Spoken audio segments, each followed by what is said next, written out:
My name is Michael Garrett. I'm 46 years old, and for the last 20 years, my brother David and I kept a living mermaid hidden in our family's abandoned boathouse on the coast of Maine. David died 6 months ago. The official cause was drowning, but I know better now. His last words to me, spoken 3 days before they found him floating in Harrow's Cove, were, "Don't let them know she told us." I didn't understand what he meant then. I do now. I'm a marina manager in Harrow's Point, a town of about 3,000 people on the mid-coast where the tourists come in summer and the locals hunker down come October. Before this job, I was a commercial fisherman working my father's operation alongside David. We grew up on the water, learned to handle boats before we could drive cars, spent more time checking traps and mending nets than we ever did in classrooms. David was 2 years older than me, quieter, more methodical. I was the one who talked to customers and handled the business side. He was the one who could fix an engine blindfolded and navigate by the stars if he had to. Our grandfather built the boathouse in 1952, back when the family business was thriving. It sat at the end of our property, about 100 yards from the main house, connected to a deep water inlet that stayed navigable even at low tide. He used it for storing equipment and keeping lobsters in a large saltwater holding tank before transport. After he died in 1998, the place sat empty. The tank still worked, fed by a pipe system that drew water directly from the inlet, but we had no use for it anymore. The building was solid cinder block construction with a corrugated metal roof, one main room about 30 by 40 feet, and that tank taking up a quarter of the floor space. Nobody went in there. It had become storage for old equipment we didn't want to throw away, but didn't need. That changed on September 17, 2004. Some people might think I'm crazy for telling this story. I've thought about that every day for the last 6 months since David died. I've considered keeping silent, honoring what might have been his final wish, letting the secret die with him. But I found his notebooks, all 37 of them hidden in a waterproof container under the floorboards of the boathouse. I've read every entry, some of them multiple times, and I've come to understand that my brother didn't just drown that night. He made a choice. The question that haunts me is whether it was really his choice to make or whether he'd learned something that meant he never had a choice at all. I need to tell this story exactly as it happened, because what David discovered in those final months changes everything. Not just about what we kept hidden in that boathouse, but about why certain things stay hidden, about agreements we never knew existed, about the possibility that the ocean has been keeping its own secrets, and that some human beings have chosen to become part of those secrets rather than expose them. This isn't a story about finding something that shouldn't exist. It's about what happens when that something has been watching us far longer than we've been watching it. Hurricane Ivan had passed offshore 3 days earlier, close enough to send 12-foot swells crashing against the rocks and flood the lower docks, but far enough that we avoided the worst of it. I was 26 years old then. David was 28, and we spent those 3 days tied up in port, waiting for conditions to calm. On the morning of September 17th, the wind had finally dropped below 20 knots, and the forecast looked stable enough to go out and assess the damage. We launched at 6:15 a.m. from our private dock, taking the smaller of our 2 boats, a 22-foot center console we used for running trap checks. The sun was just coming up, turning the water that particular shade of gray-blue you only see in early autumn in Maine. The air temperature was 54 degrees. I remember that specifically because David commented on it, said it felt more like October than mid-September. Our primary concern was the trap lines we'd set in the deeper water about 2 miles offshore. We had 40 traps out there, and storms like Ivan had a tendency to shift them, tangle the lines, sometimes drag them into positions where they'd be impossible to retrieve without a lot of work. We spent the first hour motoring out to the coordinates, checking our GPS against the marked positions. The first 15 traps were fine. Numbers 16 through 23 had drifted about 30 yards south of where they should have been, but were still accessible. We were pulling number 24 when David noticed something in the water closer to shore, back toward our property. He pointed without saying anything, and I saw it too. Something pale against the dark water, caught in the rocks near the inlet that fed our boathouse. We secured the trap we'd been working and headed back in. As we got closer, maybe 100 yards out, I thought it was debris from someone's dock. The storm had torn apart plenty of structures up and down the coast, but David grabbed the binoculars and went very still. "Mike," he said. His voice had a quality I'd never heard before. "That's not debris." I took the binoculars.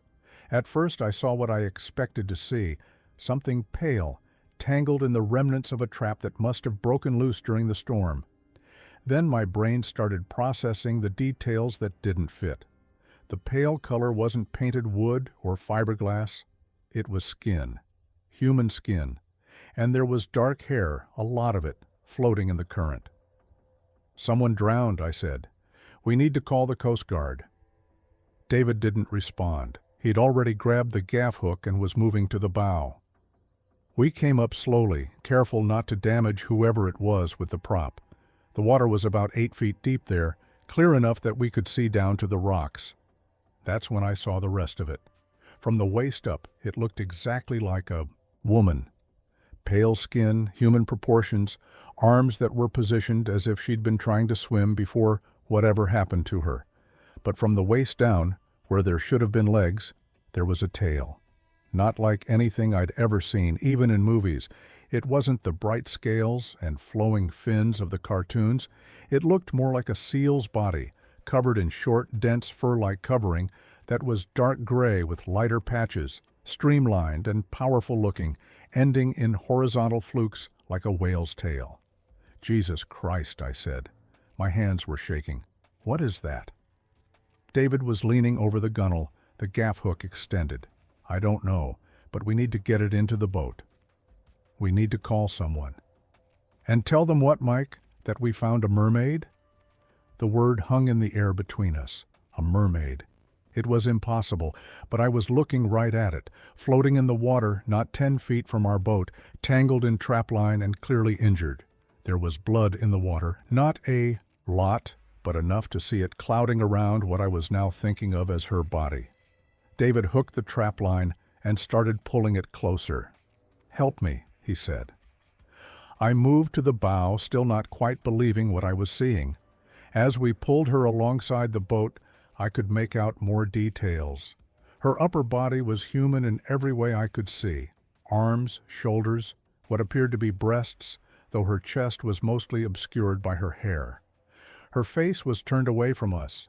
The tail portion was about 4 or 5 feet long, powerfully built, the flukes spanning about 2 feet across.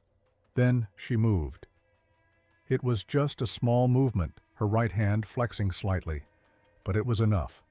"She's alive," I said.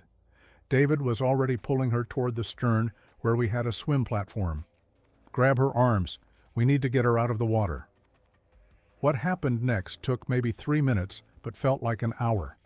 We managed to work her free of the trapline, which had been wound around her tail in several places, cutting into the skin. We got her onto the swim platform, then half lifted, half dragged her into the boat. She was heavy, probably close to 200 pounds, all of it dead weight. We laid her on the deck as gently as we could. That's when I saw her face clearly for the first time. It was human. Not almost human, not sort of human, completely human. A woman, probably in her 20s if I had to guess, with high cheekbones and a narrow nose. Her lips were slightly parted, her eyes were closed. And then I saw her ribcage move. "David," I said, "she's breathing." He was already kneeling beside her, his hand near her neck. "I can't find a pulse, but look." He pointed to her sides, just below where her human anatomy ended and the tail began. There were slits in the skin, 6 of them, 3 on each side. As we watched, they fluttered slightly, opening and closing in a rhythm. "Gills," David said. "She's breathing through gills." I looked around at the water, at the shoreline, at the empty ocean beyond. We were completely alone, no other boats in sight, no one on the shore. The nearest neighbor was 3 miles down the coast. "What do we do?" I asked. David looked at me, then back at her. "If we call this in, what happens? Coast Guard comes, then what? Government? Scientists? Military?" He was talking fast, the way he did when he was working through a problem. "This is... Mike, do you understand what this is? This isn't supposed to exist." "That's exactly why we need to call someone. She needs help. She's injured." And then she disappears into some government facility and we never know what happens to her. Or worse, we end up in some government facility trying to explain how we found her. I looked down at her. Her gills were still moving, but slowly. "She's dying, David." He stood up, already making a decision. "The boathouse. The tank is still functional. We get her there, we get seawater in the tank, we figure out how to keep her alive. Then we decide what to do." "This is insane." "You have a better idea?" I didn't. And in the silence that followed, while I tried to think of any reasonable alternative, David was already grabbing a tarp from the storage locker. We wrapped her carefully, making sure her gills were accessible, and I started the engine. We covered the distance to our property in less than 5 minutes. The boathouse dock was hidden from view of the main house by a stand of pine trees. We got the boat tied up, then carried her inside. The tank was empty except for about 6 inches of stagnant water at the bottom. David found the valve that controlled the inlet pipe and opened it fully.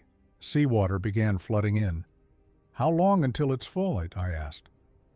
20 minutes, maybe 30. Help me get her in." We lowered her into the tank as gently as we could, the water already up to about 2 feet. Her tail curled slightly as it touched the water. Her gills fluttered more actively. We laid her so that her upper body was supported on the tank's sloped bottom, her gills fully submerged.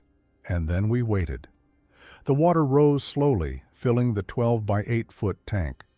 David went to get buckets and started adding water manually from the inlet, trying to speed up the process. I stayed next to the tank, watching her. Her eyes hadn't opened. Her arms floated limply in the rising water. It took 45 minutes for the tank to fill to 5 feet deep, enough that she could move freely if she wanted to. She didn't. She just floated there, her face barely above the surface, her gills working steadily, but her eyes still closed. "What if she dies?" I asked. "Then we bury her somewhere on the property and never tell anyone," David said. "But she's not going to die. Look at her gills. She's breathing. She's just unconscious." We stayed in the boathouse until sunset, watching her, checking that the water temperature was staying stable, making sure nothing changed. She never opened her eyes. As the light faded, David finally said we should go back to the house, that we needed to sleep, that there was nothing more we could do tonight. I followed him out, but I looked back before we closed the door. In the dim light, I could just make out her form in the water, suspended between 2 worlds, between what was possible and what we'd been taught was impossible. "Tomorrow," David said, "we figure out how to keep her alive." She was still unconscious when we returned to the boathouse at dawn on September 18th. I'd barely slept, playing through a dozen scenarios of what we should do, what could go wrong, what would happen if anyone found out. David looked like he hadn't slept at all. He was carrying a notebook, a digital camera, and a plastic storage bin filled with supplies from his fishing kit. "We need to document everything," he said, setting the camera on a shelf. "Date, time, physical observations, behavior if she shows any. We do this right, we do it scientifically." I was less concerned with documentation than with basic survival. "What do we feed her?" "I don't know, but we have fish. We start there." We spent that first morning trying to assess her condition more carefully. Her breathing, if that's what the gill movement should be called, seemed steady. The injuries we'd seen yesterday were more visible now in the better light. The trap line had cut into her tail in 3 places, deep enough to see muscle tissue beneath the skin. There were also what looked like impact injuries along her left side, probably from being thrown against rocks during the storm. David measured everything. Her total length from head to tail flukes, 9 feet 4 inches. Upper body height from waist to top of head, approximately 32 inches. Tail length, approximately 60 inches. He estimated her weight at somewhere between 180 and 220 pounds based on displacement when we'd lifted her. He took photographs from every angle, clinical and detailed. I was watching her face. Do you think she knows we're here? I don't know if she even knows anything. She might have brain damage, might be in a coma. David paused in his measuring. We're completely out of our depth here, Mike. We don't know the first thing about her physiology, what she needs to survive, what's normal for her species, if there even is a normal. On the second day, September 19th, I brought a bucket of live mackerel we'd caught the previous week and kept in our commercial holding tank. I dumped them into the tank with her, watching them scatter through the water. She didn't react. The mackerel swam in circles, occasionally brushing against her, but she remained motionless, except for the steady rhythm of her gills. David had started a log. He recorded the water temperature every 4 hours, holding steady between 58 and 61 degrees Fahrenheit. He noted that her position in the tank changed slightly overnight, suggesting some level of unconscious movement or response to water currents. He documented that her skin color seemed more vibrant than it had been the first day, less gray, more of the natural pale tone mixed with the darker coloring of her tail. On the third day, September 20th, I arrived at the boathouse at 5:30 a.m. to find David already there, staring into the tank. "What?" I said. "The fish are gone." I looked. He was right. All 8 mackerel we'd put in yesterday had disappeared. You think she ate them? I don't know what else could have happened. Tank sealed. There's no way they got out. It was the first real indication that she might survive. If she was eating, even unconsciously, then some part of her system was still functioning normally. On the 4th day, everything changed. I was alone in the boathouse mid-morning, checking the water intake valve to make sure it wasn't clogging with seaweed. The water in the tank had started to get cloudy, and I was trying to figure out if we needed to flush the system somehow.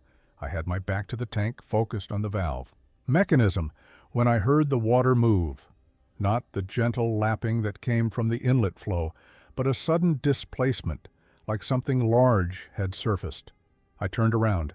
She was floating vertically in the center of the tank, her head and shoulders above the waterline, looking directly at me. Her eyes were open. They were dark blue, almost gray, with pupils that seemed too large for the amount of light in the room. She wasn't moving, wasn't making any sound. She was just watching me with an intensity that made my heart rate triple. "Hey," I said, which was possibly the stupidest thing I could have said in that moment. She didn't respond, didn't blink, just stared. I took a step closer to the tank, moving slowly, keeping my hands visible. "Can you understand me?" Nothing.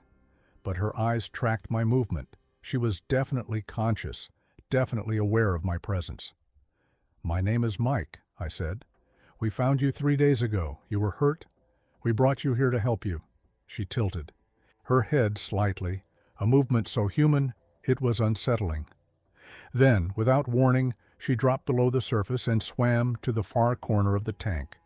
She stayed there, in the deepest part, her form barely visible through the cloudy water. I ran to get David. When we returned 10 minutes later, she was still in the corner, but when David approached the tank, she surfaced again, just her head this time, keeping her distance but clearly watching us both. "Hello," David said. His voice was calm, measured. "We're not going to hurt you. Do you understand?" She made a sound. It wasn't a voice, not exactly. More like a vocalization that came from her throat, but didn't form words. It was low, resonant, almost like a dolphin's clicking, but more complex with tonal variations. David pulled out his notebook and wrote something. "She's communicating, or trying to." Over the next 3 days, we established a routine. Every morning at 6, one of us would bring fresh fish. She would wait until we left the boathouse before eating, but the fish were always gone within hours. Every evening at 6, we'd come back to check the water quality and see if she needed anything. She started staying visible more often. By September 24th, exactly 1 week after we'd found her, she would surface whenever we entered the boathouse. She would watch us work, her eyes following our movements with obvious intelligence. On September 25th, David tried something new. He held up a bucket of fish, but didn't pour them into the tank. Instead, he took one fish and held it out toward her, his arm extended over the water. She looked at the fish, then at David, then back at the fish. After maybe 30 seconds, she swam closer. Close enough that I could see the details of her face clearly, the way her nostrils flared slightly when she breathed air, the structure of her cheekbones, the entirely human shape of her lips. She reached up with one hand and took the fish from David's fingers. Her hand was human. 5 fingers, fingernails, joints that bent in all the right places. Cold to the touch. David told me later that the brief contact felt like touching something that had been in ice water. She dropped below the surface with the fish, and we heard the sound of her eating it, tearing into it with what must have been very sharp teeth. "She trusts us," David said quietly. "Or at least she's starting to." That night, I lay awake thinking about that moment of contact, about her hand, so completely human, attached to something that couldn't exist, about the intelligence in her eyes, about the fact that we'd been sharing our world with something that every scientist, every biologist, every expert had said was impossible, and about the fact that we'd made a choice to hide her, to keep her secret, to essentially imprison her in a concrete tank while we figured out what to do. I wondered if David was having the same thoughts, if he understood that we'd crossed a line that we couldn't uncross, that regardless of our intentions, we were now responsible for something we had no right to control. But I didn't say any of this out loud. Instead, I rolled over and tried to sleep, telling myself that we'd figure it out, that there would be a right answer eventually. I was wrong about that. There was no right answer. There was only the choice we'd already made and all the consequences that came with it. By October 2004, 6 weeks after we'd found her, the communication between us had evolved beyond anything I'd thought possible. It started with simple observations. When we brought fish she didn't like, she would push them to the surface and leave them floating there, untouched. Mackerel she ate immediately. Herring she tolerated. Cod she rejected completely. She had preferences, and she could express them clearly without words. David brought a whiteboard into the boathouse and started drawing simple shapes and symbols, holding them up to show her. At first, I thought he was wasting his time. But then he drew a circle and a square, held them up one at a time, and pointed to each. After 3 repetitions, he held up the square, and she made one sound. He held up the circle, and she made a different sound, distinct, repeatable, intentional. "She's associating sounds with visual symbols," David said, writing furiously in his notebook. "She's learning." "Or teaching us," I said. "We don't know how intelligent she is. She might be smarter than we are." David paused, considering this. "You're right. We've been assuming we're the ones in control here, but she's observing everything we do. For all we know, she's studying us just as much as we're studying her." On October 23rd, something happened that confirmed my suspicion. I was alone in the boathouse, replacing a section of the water intake hose that had developed a leak. I had tools spread out on the floor, including my tape measure, which I'd set down on the edge of the tank while I worked. I turned back to the hose, connection, and heard a splash. When I looked back, the tape measure was gone. She was at the surface, holding it, examining it with obvious fascination. She pulled the tape out, watched it extend, let it retract. Then she looked at me and held it up, making an inquisitive sound. "It's for measuring," I said, walking over to the tank. "You want to see?" I held up my hand, fingers spread. Then I took another tape measure from my toolbox and showed her how I could measure the length of my hand. 7 inches from wrist to fingertip. I held up 7 fingers, counting them out loud. She watched intently, Then she pulled the tape from the one she was holding, measured her own hand, and held up 7 fingers. "Jesus," I said softly, "you understood all of that." She made a sound that might have been agreement. Over the next 2 months, the learning accelerated. David created a system of basic gestures, and we used them consistently. Pointing up meant yes or more. Pointing down meant no or stop. Hands pressed together meant thank you or please. Open palms meant I don't understand or explain. By December, she was using all of these gestures back to us, and she'd added several of her own. A particular wave of her hand meant she wanted fresh water added to the tank. A tapping gesture meant she was trying to get our attention for something specific.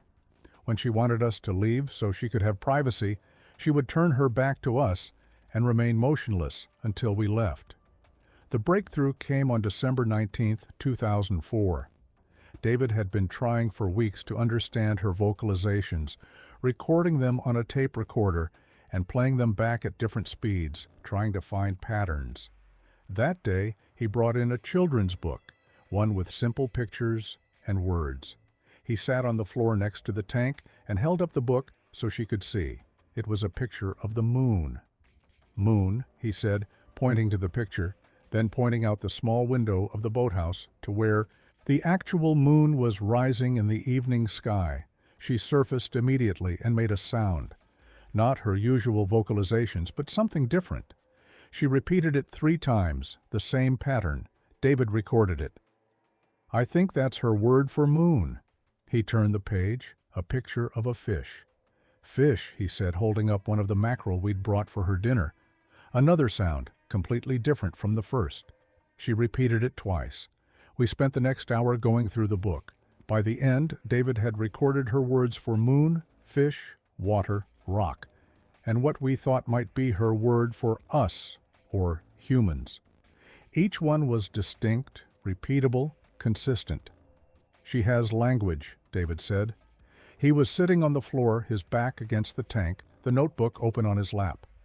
Not just communication, actual language, syntax, vocabulary, the ability to create and recognize symbols. I sat down next to him. "Which means she's not an animal, she's a person."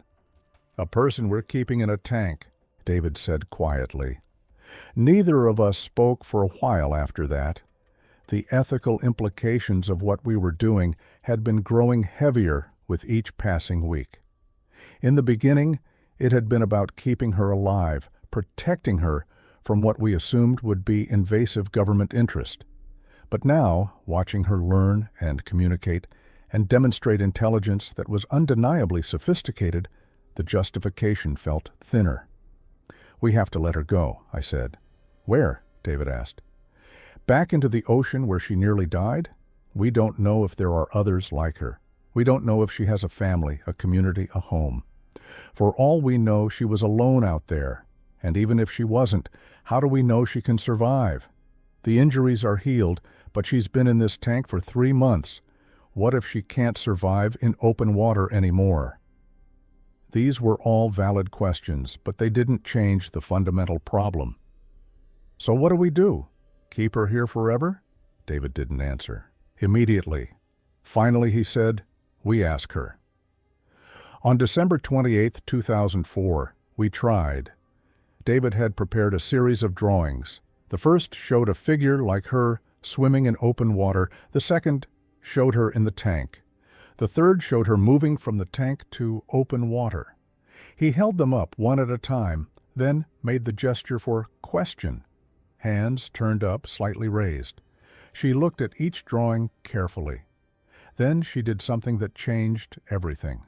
She held up one finger. Then she started arranging small rocks that had collected at the bottom of the tank, placing them on the edge, where we could see them clearly. She worked for maybe 5 minutes while we watched in complete silence. When she finished, there were 12 rocks arranged in a specific pattern. It took me a moment to recognize it. Then I understood. "It's the moon phases," I said. "She's showing us the lunar cycle." David was already sketching it in his notebook. 12 rocks, 12 phases. She wasn't done. She pointed to the first rock, made her sound for moon, then pointed to herself. Then she made a sweeping gesture toward the wall of the boathouse in the direction of the ocean. She repeated this for the 7th rock and the 12th rock. New moon, full moon, and, David counted, the dark moon. She's saying she needs to go to the ocean during certain moon phases. She made the gesture for yes, emphatic, repeated. Or what? I asked. What happens if you can't go? She arranged more rocks, making them smaller, showing diminishment. Then she pointed to herself and made a gesture of collapse, of falling. She'll die, David said. If she can't access open ocean during the lunar cycles, she'll die. The next full moon was January 10th, 2005. We had 12 days to figure out how to transport her to open water and back without being seen, without being caught, without losing her.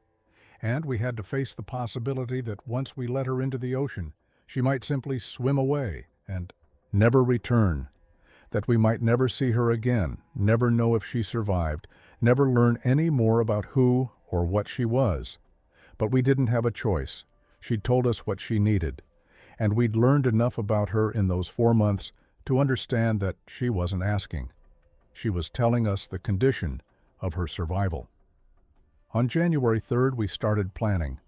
David measured the tank and then measured the large coolers we used for transporting live lobsters to market.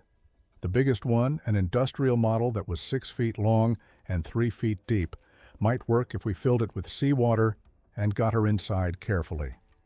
It'll be cramped, he said, but it's only for the transport. Once we're at the cove, we let her out. And then what? I asked. We just wait for her to come back? We see what she does. Maybe she needs an hour. Maybe she needs all night. We bring camping gear, we wait, and we trust that she'll return. I looked at her in the tank. She was floating near the surface, watching us plan, understanding that we were trying to help her, even if she couldn't follow the specific words. What if she doesn't come back? I asked. David closed his notebook. Then we did the right thing anyway. The first moon swim happened on January 10th, 2005, under a full moon so bright we could see shadows on the beach. We transported her in the large cooler strapped into the bed of David's pickup truck, covered with a tarp, looking to anyone who might have seen us like we were hauling fishing equipment. The cove we chose was 3 miles north of our property, accessible only by a dirt road that ended at a rocky beach. We'd scouted it twice beforehand. No houses within a mile, no reason for anyone to be there in January in the middle of the night. We backed the truck down as close to the water as we could get, without risking getting stuck in the sand. It was 11:47 p.m., temperature 28 degrees, wind calm. The tide was coming in. You ready? David asked. I nodded. We removed the tarp and opened the cooler. She was curled inside, her tail bent to fit the confined space. When she saw the open water beyond, she made a sound I'd never heard from her before. Not quite a song, but something melodic, almost joyful. We tipped the cooler, and she slid out into the shallow water. For a moment, she just floated there, her gills working rapidly, her head turning to take in the open ocean. Then she looked back at us, made the gesture for thank you, and dove. She was gone, completely disappeared into the dark water beyond the breaking waves. David and I stood on the beach watching the moonlit surface, seeing nothing but the endless roll of the tide. How long do we wait? I asked after 20 minutes. As long as it takes. We set up our camp chairs and a small propane heater, poured coffee from a thermos, and waited. Hours passed. The moon tracked across the sky. The tide reached its peak and began to recede. At 3:15 a.m., I was starting to think she wasn't coming back. Then I saw movement in the water. She surfaced about 30 yards out, swam closer, and stopped just beyond the breaking waves. She was making sounds, vocalizations we could barely hear over the surf. After a few minutes, she swam to shore, letting the waves push her into the shallows where we could reach her. Getting her back into the cooler was harder than getting her out. She was exhausted, her movement slower, her breathing more labored. But we managed it, secured the tarp, and drove back to the boathouse. By the time we got her back into the tank, the sun was starting to rise. She stayed at the bottom of the tank for the rest of that day, barely moving. But the next morning, she was more active than I'd ever seen her. The moon swim had been necessary. It had restored something we couldn't measure or understand, but we could see the evidence. She was healthier, stronger, more vibrant. We repeated the process every lunar cycle, new moon, full moon, and during the dark moon, phase. 3 times a month, we would transport her to the cove in the middle of the night, let her swim in open water for however long she needed, and bring her back before dawn. We did this for 20 years. 20 years. The extraordinary became routine. The impossible became our normal. I need you to understand what that means. For 2 decades, David and I structured our entire lives around keeping her alive and keeping her secret. We turned down jobs that would have taken us away from Harrow's Point. We avoided relationships that might have led to someone discovering what we were hiding. We lied to our father before he died in 2011, telling him we were using the boathouse for storage. We lied to friends who asked why we were always busy on certain nights each month. The boathouse became more sophisticated over time. In 2007, David installed a filtration system that kept the water cleaner. In 2009, we added lighting that we could control, giving her day and night cycles that matched the natural rhythm. In 2013, we installed a small security camera, not to watch her constantly, but to be able to check on her remotely if we couldn't be there in person. She became part of our daily routine. Every morning at 6, one of us brought fresh fish. Every evening at 6, one of us checked the water quality and temperature. 3 times a month, we did the moon swims. Between these routines, we spent hours just sitting with her, trying to communicate, trying to understand. The communication evolved constantly. By 2008, we had a vocabulary of maybe 100 distinct gestures and sounds that we all understood. She could tell us when she was uncomfortable, when she needed something specific, when she wanted us to stay, when she wanted us to leave. David documented everything in his notebooks, filling volume after volume with observations, theories, questions. She learned more about us than we learned about her, I think. She watched us age. She saw David go gray at the temples starting around 2015. She saw me gain weight and then lose it again when I started taking my health seriously in 2018. She was there through our arguments, our disagreements about what we should do with the knowledge we had, our discussions about whether we were doing the right thing. And gradually, subtly, something shifted. We stopped thinking about letting her go. We stopped having conversations about finding experts we could trust. The secret became its own justification. We were protecting her, yes, but we were also protecting ourselves. Because by 2012, by 2015, by 2020, we were so deep into this decision that there was no way to reverse it without consequences we couldn't predict. I think about that a lot now, about how easy it was to slip from "we're helping her recover" to "we're keeping her safe," to "we can't let anyone know she exists," to "this is just how things are." David and I never had a specific conversation where we agreed to keep her indefinitely. It just happened, year after year, moon swim after moon swim, until the idea of any other arrangement seemed impossible. But something else was happening too, something I didn't fully recognize until much later. She was changing. Not physically, at least not in ways we could easily measure, but behaviorally.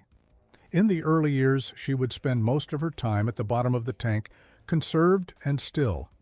By 2015, she was more active, more engaged with us. And by 2018, she started doing something new. She started trying to tell us things. Not simple communication about her needs, but complex ideas. She would arrange objects in patterns we couldn't immediately understand. She would make sequences of sounds that seemed to have structure beyond simple vocabulary. During moon swims, David noticed she would stay at the surface more, looking toward the horizon, making calls into the darkness that went unanswered. In March 2020, during a full moon swim, something happened that changed everything. David had taken her out alone, which had become his habit in recent years. I'd stayed back at the house, trusting that the routine was so established that nothing would go wrong. He came back at 4:30 a.m., earlier than usual. When I met him at the boathouse to help get her back into the tank, he looked shaken. "What happened?" I asked. "There were others," he said. "In the water. I saw them." She was agitated in the cooler, making sounds I'd never heard, urgent and distressed. We got her into the tank and she immediately dove to the bottom, staying there even after we left. David told me what he'd seen. During the swim, around 2 a.m., he'd noticed movement in the water beyond where she was swimming. At first, he thought it was seals or dolphins. But then he saw them clearly in the moonlight. 3 figures, distinctly human from the waist up, watching from about 50 yards out.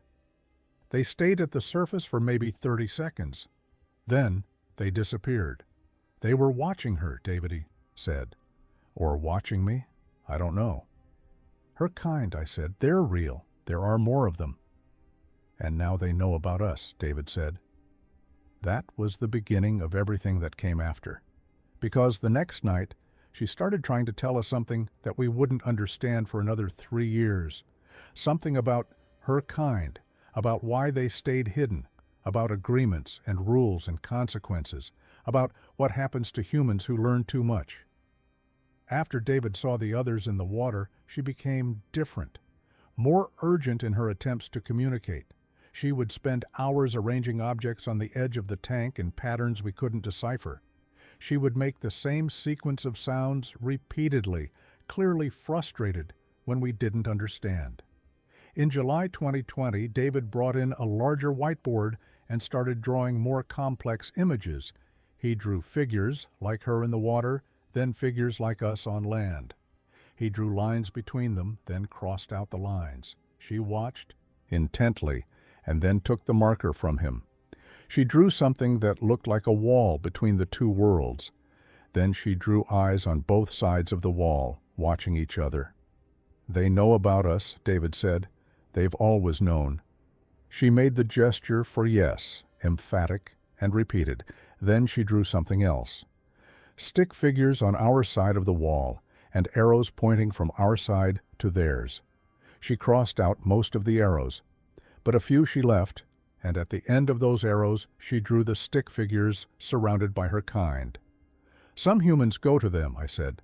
"Cross over somehow." She pointed to the figures that had crossed, then made a gesture of silence, finger to lips. Then she pointed to other figures on our side, the ones she'd crossed out, and made a gesture of erasure, wiping the board clean. David went very still. "Humans who learn about you, some are taken to your side. Others—" He paused. "Others disappear?" She made the gesture for yes. Then she drew one more. Thing.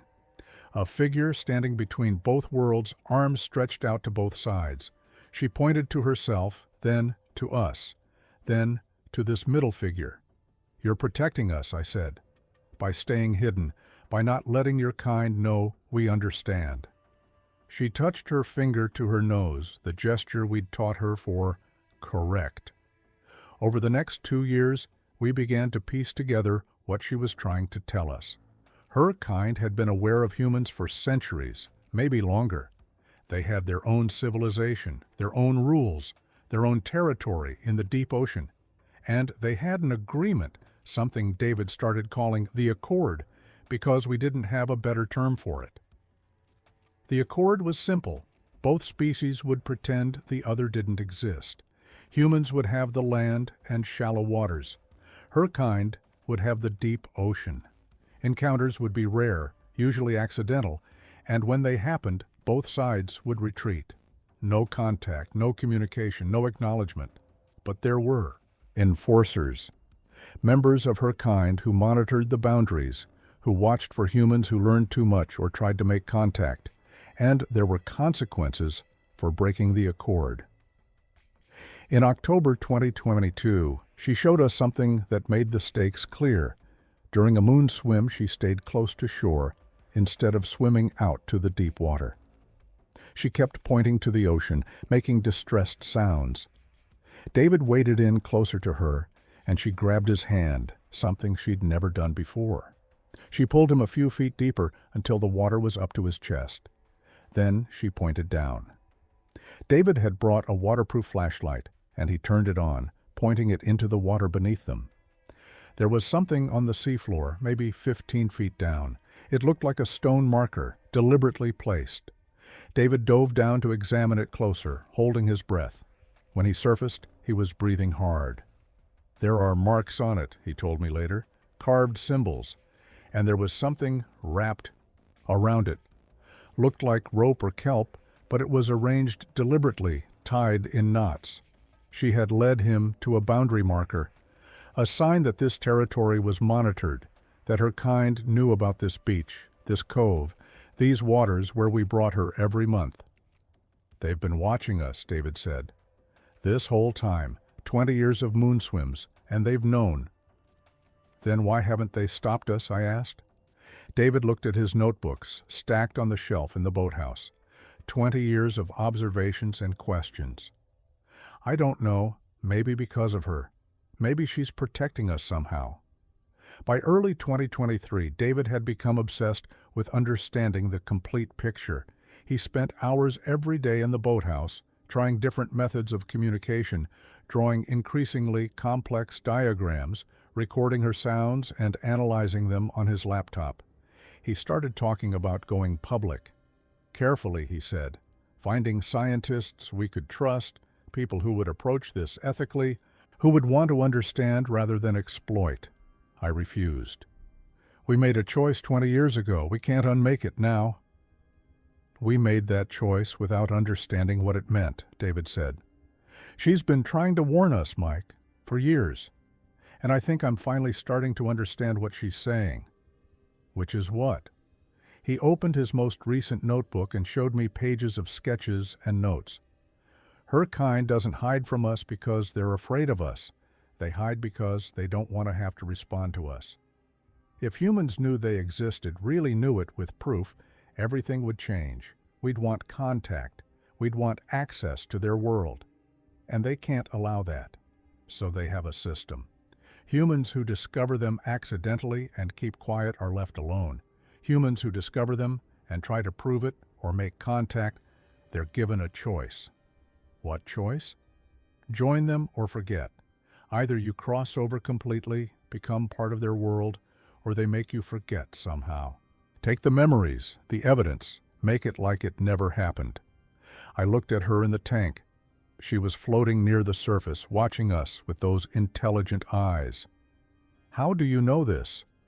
"Because she's been telling me," David said, "for months, and I finally understand what she's saying. We're running out of time." The change in David accelerated through the spring of 2023. He began spending entire nights in the boathouse, sleeping on a cot he'd set up in the corner. His notebooks multiplied. Volume 33, 34, 35, page after page of observations, theories, diagrams of her anatomy, sketches of the symbols she would draw, transcriptions of her vocalizations. He stopped going to family gatherings. He called in sick to work more often. When I tried to talk to him about it, he would brush me off or change the subject. In April 2023, he showed me something that alarmed me. He'd created a detailed map of the coastline, marking every location where we'd done moon swims over the years, every place where he'd seen signs of her kind, every boundary marker he'd discovered. "Look at the pattern," he said. "They're monitoring a specific territory, about 20 miles of coastline, centered on our property. This isn't random. They've been watching this area specifically because of her." So they've let this happen. For 20 years, they've allowed us to keep her, to transport her, to interact with her. Why? What makes us special? What makes her special? I didn't have an answer. David didn't either, but it was driving him crazy not knowing. By June, he'd started doing something new during the moon swims. He would go into the water with her, swimming out beyond the breaking waves, staying with her for hours. He bought underwater recording equipment, waterproof cameras, diving gear. He was documenting everything she did in open water, every direction she swam, every sound she made. "You're taking too many risks," I told him. "I need to understand," he said. "We've spent 20 years with her, and we know almost nothing. Where does she come from? Is she alone because of us? Did we take her from a family? Does she want to go back?" "We can't ask her that." "Why not?" "Because what if the answer is yes? What if she's been our prisoner this whole time, and we convinced ourselves we were helping?" David looked at me with an expression I couldn't read. "That's what you're afraid of? That we did the wrong thing?" "Aren't you?" He didn't answer. He went back to the boathouse, and I didn't see him for 2 days. The arguments between us became more frequent. David wanted to expand the tank, give her more space.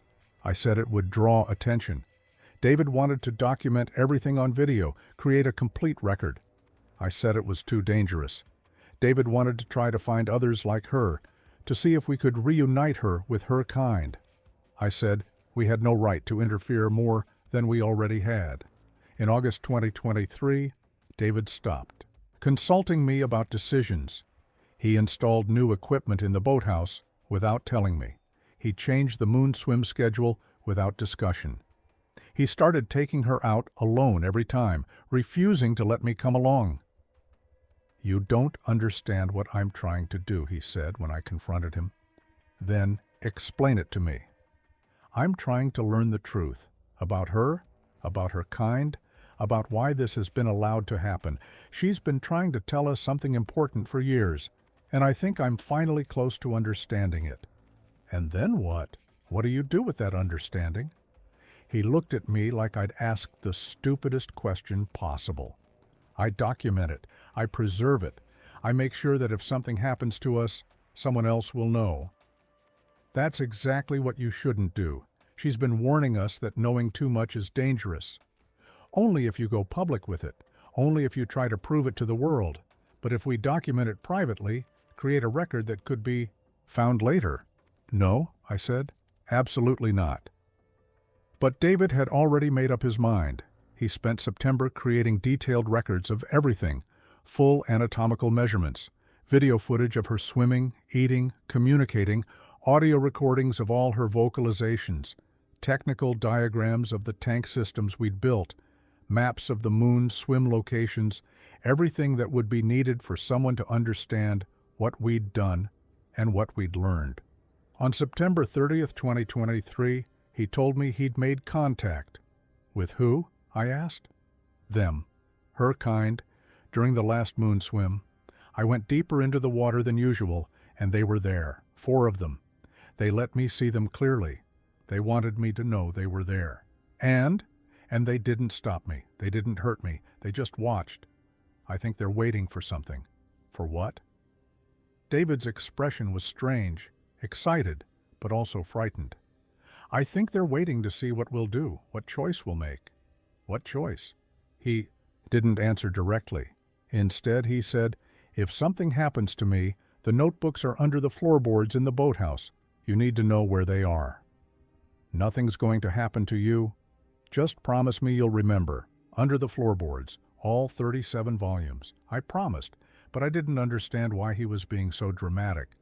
I thought he was just stressed, obsessed, losing perspective. I was wrong.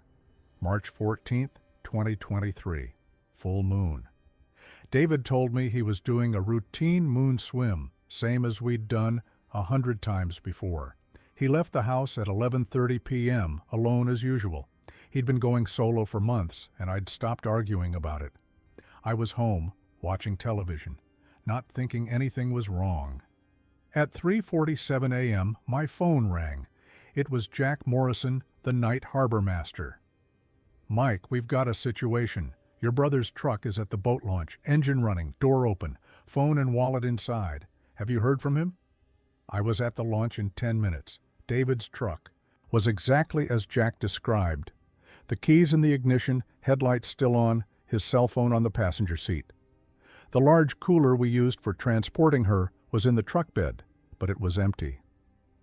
"How long has it been here?" I asked. "Don't know. Someone called it in about 20 minutes ago. Could have been here for hours." I knew immediately where to look. The cove, 3 miles north. I drove there with Jack following in his patrol truck. When we got to the beach, I saw David's footprints in the sand, leading down to the water. Nothing else. No signs of struggle, no equipment, no indication of what had happened. "We need to call the Coast Guard," Jack said. "Get search and rescue out here." They found David at 5:52 a.m., floating face down in the cove about 100 yards from shore. The Coast Guard pulled him out and attempted resuscitation, but he was already gone.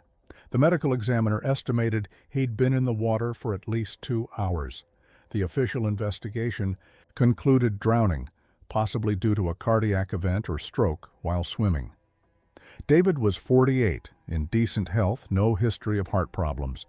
But people have sudden medical emergencies. It happens. I went through all the motions, called relatives, made funeral arrangements, answered questions from the local police about why David had been swimming alone at night. I told them he did it sometimes, that he found it peaceful, that he'd been stressed lately. All true statements that didn't reveal the real truth. 3 days after David died, I finally went to the boathouse. She was in the tank, floating near the surface. When I came in, she looked at me and made a sound I'd never heard before. It was mournful, unmistakable in its grief. She understood that David was gone. I sat on the floor next to the tank and cried. I hadn't cried at the funeral, hadn't cried when I identified his body, hadn't cried during any of the arrangements. But sitting there with her, I broke down completely. After a while, I looked up at her. "What happened? Were you there?" She made the gesture for yes. Then she made a gesture I didn't recognize, something complex with both hands. She repeated it several times, becoming more agitated when I didn't understand. "I don't know what you're trying to say." She dove to the bottom of the tank and came back up with several stones. She arranged them on the edge, making a pattern. 2 stones close together, then 1 stone moving away from the others. Then that stone surrounded by many other stones. 2 of us, 1 leaving, 1 joining many others. "David chose to go with them," I said slowly. "He chose to leave." She made the gesture for yes, then touched her hand to her chest over where her heart would be. It was a gesture of sadness, of loss. She hadn't wanted him to go. I sat there trying to process this. David hadn't drowned accidentally. He'd made a choice. The choice he'd been talking about in those last months. Join them or forget. He'd chosen to join them. But why did they find his body? If he went with them, why was he in the water? She made more gestures, but I couldn't understand. She grew frustrated, dove back down, and stayed at the bottom of the tank. I remembered what David had said about the notebooks. Under the floorboards. I pried up the boards in the corner where he'd kept his cot and found them. All 37 volumes wrapped in waterproof bags. I took the most recent one and opened it. The last entry was dated March 13th, 2023, the day before he died. David's final notebook entry. I've read it so many times I have most of it memorized. His handwriting was rushed, less careful than usual. He wrote, "It's been 3 years since I first understood what she's been trying to tell us. 3 years of pieces coming together, of gradually comprehending something so far beyond what I thought was possible. I was wrong about everything. We were wrong about everything. Her kind doesn't just exist in isolation from us. They've been documenting us, studying us, the same way we study them.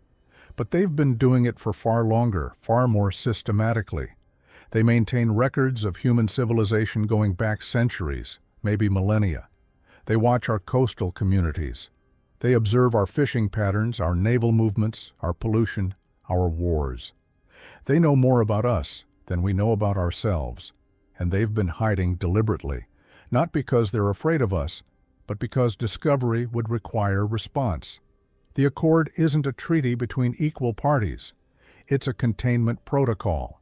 They let us have our illusion of dominance, our belief that we're alone, our assumption that the oceans are ours to exploit.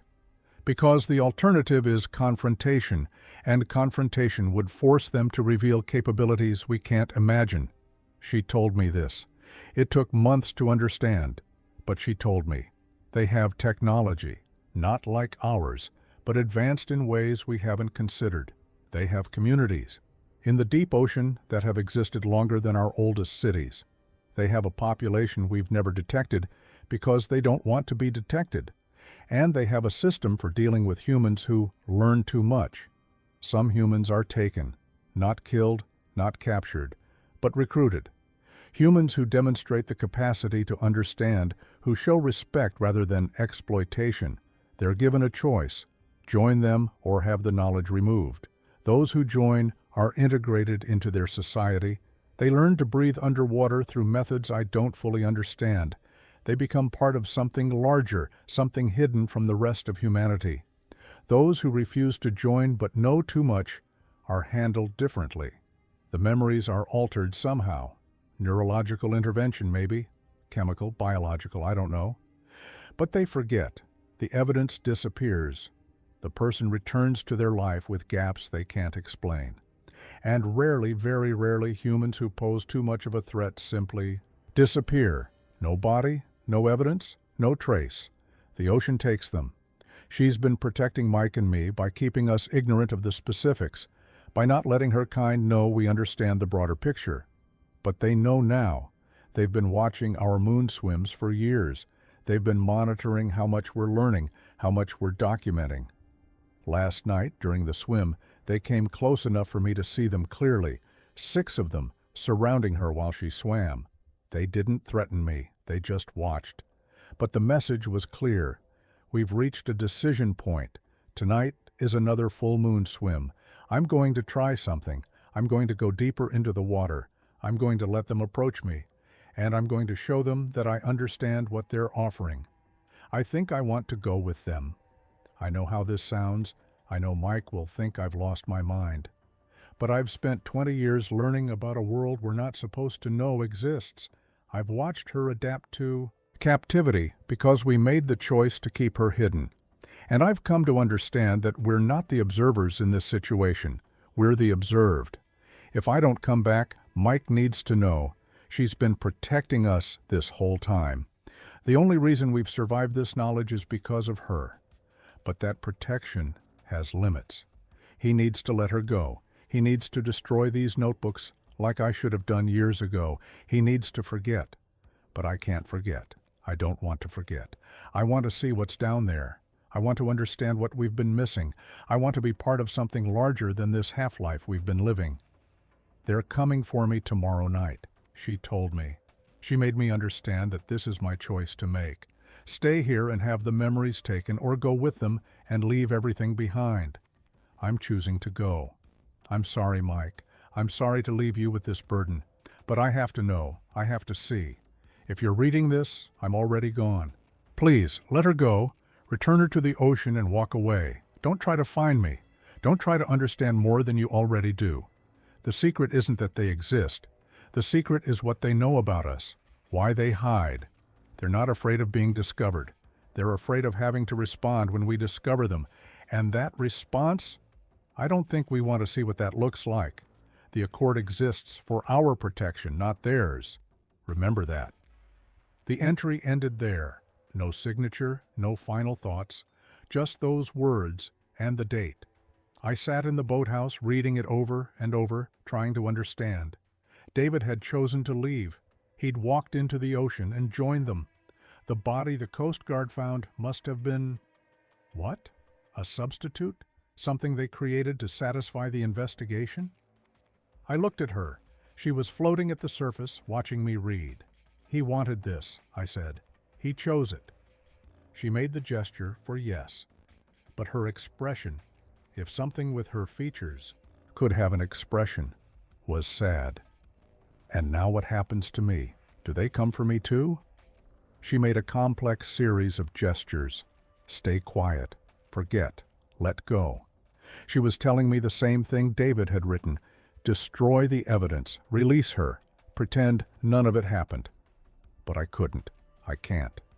Because David is still out there somewhere, living in a world I can't imagine, and I need someone to know the truth.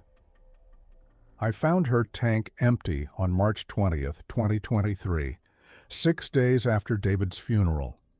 The water was still there, the filtration system still running, but she was gone. The door was locked from the outside, exactly as I'd left it the night before. The window was too small for her to fit through. There was no explanation for how she'd left, but she had. I searched the shoreline for days, looking for any sign of her. Nothing. No evidence she'd ever existed except for the notebooks, the photographs, the video files on David's laptop. I spent the next 3 months reading every entry David had made over 20 years, thousands of pages of observations, theories, questions, and in those pages I started to see the bigger picture he'd been trying to show me. The entries from the early years were simple documentation, her size, her diet, her behaviors. But starting around 2015, the entries changed. David began noting things that didn't fit any animal model. She would arrange objects in patterns that showed mathematical relationships. She would respond to music by creating rhythmic vocalizations that complemented the melody. She demonstrated self-awareness far beyond what any known species exhibited. By 2018, David was writing less about her and more about her kind. Theories about their population distribution, their social structure, their technological capabilities. He'd started piecing together information from historical accounts of sea creatures, unexplained naval incidents, deep-sea discoveries that had been classified or suppressed. The final volumes, from 2020 to 2023, were different. They read less like scientific documentation and more like anthropological field notes.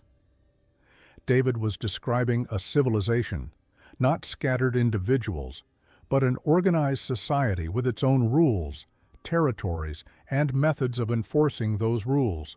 And threaded through all of it was the growing understanding that this civilization had been monitoring humanity far more carefully than we'd ever monitored them. They knew about us, they'd always known, and they'd made a deliberate choice to remain hidden because revelation would change everything. I spent 6 months trying to decide what to do with this information. Part of me wanted to go public, to honor David's obsession with documentation, to prove that he hadn't died for nothing. But every time I considered it, I remembered her final warning. The accord exists for our protection, not theirs. What David learned, what got him taken, wasn't just that mermaids exist. It was that they've been managing their relationship with humanity for centuries, allowing us to believe we're alone while they observe from just beyond our perception. And when humans learn too much, when they get too close to understanding the real scope of what's hidden, the system activates. David chose to join them rather than forget. He chose knowledge over safety, understanding over ignorance. But that choice came with a cost. He had to leave everything behind, his life, his family, his world.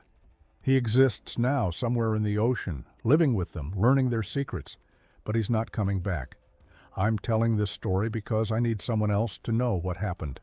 Not to prove anything, not to expose anything, but to document the truth of how my brother died. He didn't drown by accident. He made a choice that he'd been moving toward for years, and I need to warn anyone who finds what we found. Some secrets are kept for our protection. The ocean has been hiding something extraordinary, but that hiding is deliberate. They don't want to be discovered, not because they're vulnerable, but because discovery would require them to respond, and their response would change everything. I destroyed most of David's notebooks after finishing this account, burned them in a fire pit behind the house. The photographs and videos are deleted. The equipment in the boathouse has been removed, the tank is empty and sealed. But I kept one notebook, the first one from 2004, with David's initial observations and measurements, and I kept the final one with his last entry. Those 2 volumes are hidden somewhere safe, along with this written account. I don't expect anyone to believe this story. I barely believe it myself some days. But it's the truth. For 20 years, my brother and I kept a mermaid hidden in our boathouse. We learned that she wasn't alone, that her kind has been watching us far longer than we knew. And we learned that there are consequences for that knowledge. David paid those consequences. He chose knowledge over safety and disappeared into a world we're not supposed to know exists. I'm choosing differently. I'm telling the story, but I'm not seeking proof. I'm not trying to convince anyone. I'm simply documenting what happened to my brother and why. The ocean keeps its secrets, and sometimes those secrets keep us too. My name is Michael Garrett. I'm 46 years old, and everything I've told you is exactly what happened.